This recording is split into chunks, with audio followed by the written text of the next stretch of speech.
વડોદરા માંજલપુર વિધાનસભાની પેટા ચૂંટણી માટે કેન્દ્રીય જલશક્તિ મંત્રી સી.આર. પાટીલ વડોદરામાં પહોંચ્યા।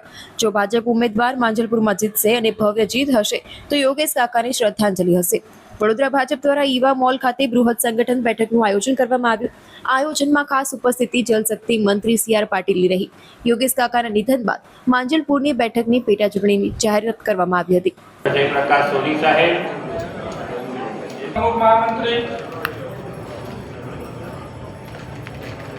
કાઉન્સિલર જે વડોદરા મહાનગરના આ સંગઠન બેઠકમાં આ બૃહદ બેઠક માંજલપુર વિધાનસભા એ વર્ષોથી ભારતીય જનતા પાર્ટીનો ગઢ રહ્યો છે।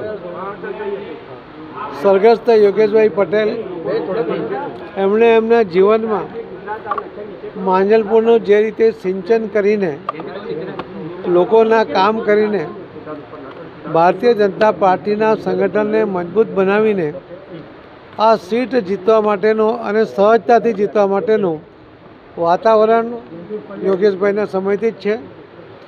સ્વર્ગસ્થ યોગેશભાઈ ગયા વખતે પણ 1,01,000 જેટલા મતોથી જીત્યા હતા।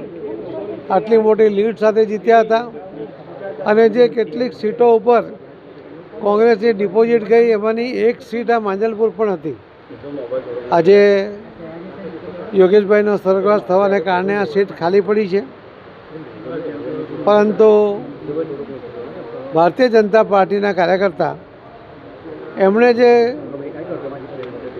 કામ કર્યું છે, એમણે જે ચેતારેલી કેડી ઉપર આગળ વધવા માટે ભારતીય જનતા પાર્ટીના કાર્યકર્તા એ તૈયાર છે અને એટલા માટે અમને વિશ્વાસ છે કે યોગેશભાઈના કામોની સુવાસને લઈને જ્યારે અમે આ ઇલેક્શન જીતીશું અને એ જીત ભવ્ય હશે, એમને શ્રદ્ધાંજલિ આપવા જેવી હશે એવો અમને ચોક્કસ અમે માનું છું। સર, આપના સાથીઓ આજે રાજીનામાની વાત છે, એમાં શું કહો છો સર?